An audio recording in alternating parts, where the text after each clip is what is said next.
All right, welcome back to ABA exam review and the continuation of our RBT practice question series, where we're going through another set of questions together and breaking them down. If you're new to the channel, welcome. If you're returning, welcome back. Please like and subscribe. Check out btexamreview.com for all of our study materials, including our combo pack. When you pass your exam, please let us know so we can include you in the Sunday shout out. Work hard, study hard. Let's get going. A behavior analyst is working with a client to increase the frequency of hand washing behavior. The analyst implements a strategy where the client receives a sticker each time they wash their hands. After collecting enough stickers, the client can trade them in for a larger reward, such as extra playtime. Which concept is being demonstrated in this scenario? Starting off with a very straightforward, very simple question. If you've worked at all in ABA, or if you're familiar at all with any sort of reinforcement system, this is pretty clearly a token economy. Now, what might be a little tricky is a lot of people think of token economies as your standard Velcro board. You get 5 tokens, you trade them in. With a token economy, the tokens can really be anything that serve as reinforcement, as long as we're exchanging them for backup reinforcers. Now, it's important that those tokens can be carried around and they can be distributed rather easily. So in this case, with this analyst, they're giving out stickers, which are the tokens. When they get enough stickers, when the client gets enough stickers, they trade them in for the larger reward, such as extra playtime. That larger reward, which we are exchanging for, is called our backup reinforcer. So with the token economy, don't think of it narrowly. Just think of it as requiring some sort of token and then a backup reinforcer. What those are going to be client dependent. So if we look at A, high probability request sequence, high P request sequence, we're giving some high probability, known, reliable behaviors, followed by the low probability request. Not what we're doing here. B, token economy is what we predicted. That's going to be our answer. C, the pre-MAC principle. We are using the opportunity to engage in a preferred response as reinforcement for engaging in a less preferred response, not what's happening here. And then D, negative reinforcement. Negative reinforcement is when we've removed something as a consequence, which increases future behavior. In this case, we're using token economies. We're giving the stickers, we're giving rewards. That is positive reinforcement. So the concept here is simply B, token economy. Jade's client likes to follow and participate in whatever trend is popular on TikTok. Jade uses this as reinforcement and will post the video to the client's TikTok and to her own TikTok. Is Jade doing anything wrong as a behavior technician? Let's think about this question, because not only is it a reinforcement question, it's also an ethical question as the technician. What we have is Jade, she has her client, and they like to do TikToks. Jade is wisely using that as reinforcement and is going to post it to the client's TikTok. However, the problem becomes when Jade starts putting it on her own TikTok. The use of personal social media is really the issue here. There's nothing wrong with the client wanting to engage in TikToks and follow the trends. In a lot of cases, that's actually a very socially valid thing for many of our clients to want to do. It's just a very typical behavior. The issue is Jade posting to her own social media. Is that a problem? A, no, Jade is smart to use this as reinforcement. Well, it might be a good idea to use it as reinforcement, but that doesn't mean that Jade hasn't done anything wrong. She should not be posting clients to her own personal social media. B, no, there is nothing wrong with posting on the client's social media. Again, that's the client's own personal social media, as long as the client is okay with it and Jade is okay with it, and there's no other clients in the background, there's no privacy violations. That isn't necessarily the issue. C, yes, Jade should not use social media at all in her sessions. Social media is part of our life. It's going to be part of our client's life. And our goal, in a lot of ways, is to get our clients assimilated into just a natural environment. So using it in our sessions is not the worst idea. So the answer must be D. Yes, Jade should not post clients to her personal social media. And that is really the issue here. Given social media, if there's a business account for wherever you work and there's permission, that's one thing. But you should never, ever post your clients on your personal social media. That's part of our ethical code. It just should not be done. So Jade, the only thing she's done wrong here is taken that video and put it on her own personal social media, which threatens to violate privacy and privacy laws.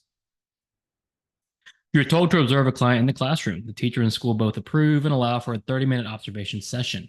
You notice during the observation that the teacher, who is not a behavior analyst or technician, is implementing various punishment procedures without reinforcement and is not following our ethics code. What should you do? All right, so you're the technician in this case, and there's a chance you might be put in this position where you have to go observe a classroom, or maybe, let's say, a dance class or a different therapy session. Whatever it might be, you might have to go out and observe somebody else working with your client. In this case, you're in the classroom, you're observing a teacher, it's approved, all is good. What you see, though, is the teacher, who isn't certified or licensed as an analyst or technician, isn't using our code and is implementing punishment procedures. Now, your first instinct might be, well, she's not being ethical. We shouldn't use punishment without reinforcement. You wouldn't be wrong. However, if someone is not certified and is not an analyst and is not a technician, then they don't have to follow our same rules and codes. That ethics code is for people certified under the behavior analytic name, under the BCBA. So you as a technician have to abide by it. Me as a behavior analyst, I have to abide by it. Teachers have their own set of rules, their own set of codes, their own set of policies. So if you're in this situation, what should you do?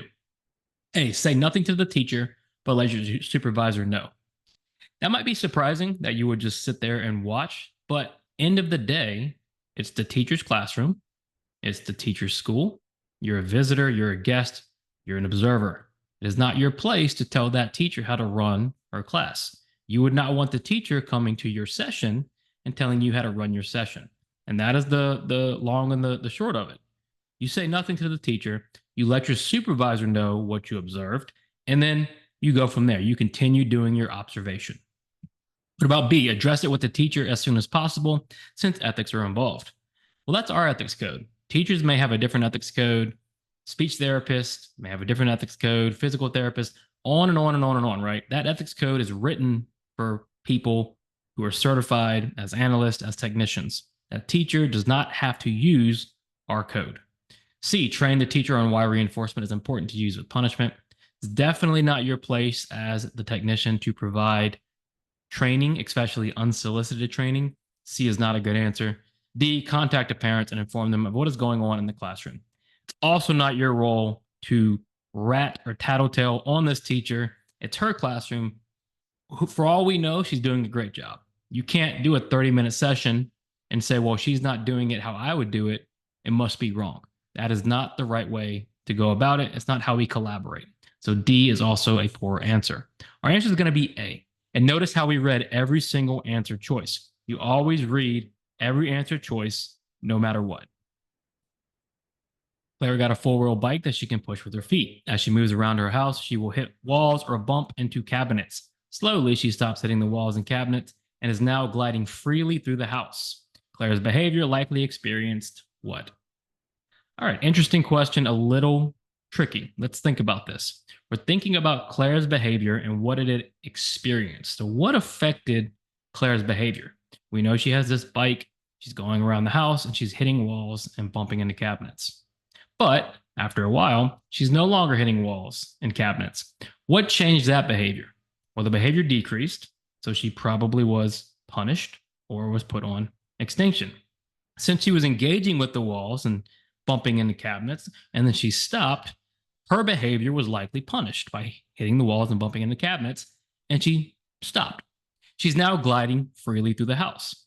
Gliding freely through the house is probably reinforced by gliding freely through the house. So over time, her behavior slowly changed. So did Claire's behavior experience shaping? Well, very likely, right? If the final behavior was gliding freely through the house, slowly, after approximation, after approximation, after approximation, she got there. So her behavior was shaped through the various consequences. Some was punishment. She would hit walls and bump into cabinets. Some was reinforced. as she would glide freely through the house. So we can pretty much assume that Claire's behavior was all the above. It was shaped from kind of uncoordinated, running into things, into gliding freely through shaping, through punishment, through reinforcement. You have to think about what all is affecting the behavior. Don't think so narrowly. Think about everything that could possibly be going on with Claire's behavior. Hitting the cabinets and walls is punishment, but when she's gliding freely, that's very likely reinforcement.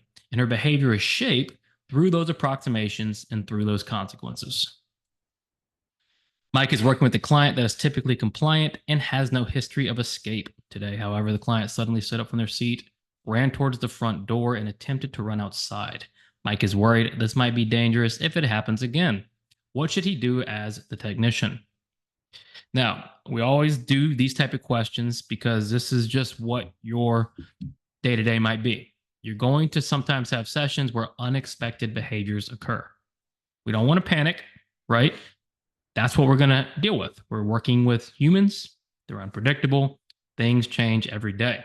In this case, Mike has this great client, compliant, no escape. All of a sudden, today, the client got up from their seat and attempted to run outside.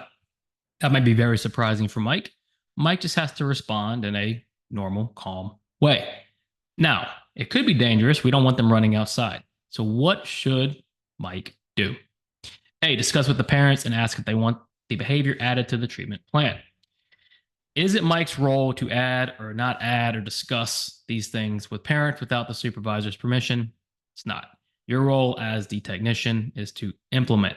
So Mike, even though he probably means well, that's not his job. It's not his role. It's not what he should be doing. B, add the behavior to the treatment plan and start blocking all attempts. Mike definitely should not be adding behaviors and designing interventions. Again, not because maybe he doesn't know what he's doing. It's just not his role on the team. C, record the incident in the session notes and speak with his supervisor. Perfect. And you can see the theme here. You're always wanting to communicate with the supervisor. You're always wanting to work as a team. That's very heavily emphasized in the task list and in the code. And then D, end session early to prevent future behavior that may be unsafe. Well, definitely not. If we ended session early, anytime something unexpected happened or there might be something quote unquote unsafe, we would have a hard time finishing sessions, right? Again, we're dealing with kids, we're dealing with adults, we're dealing with humans. They're unpredictable. So what you want to do is just remain calm, keep them safe, of course, right?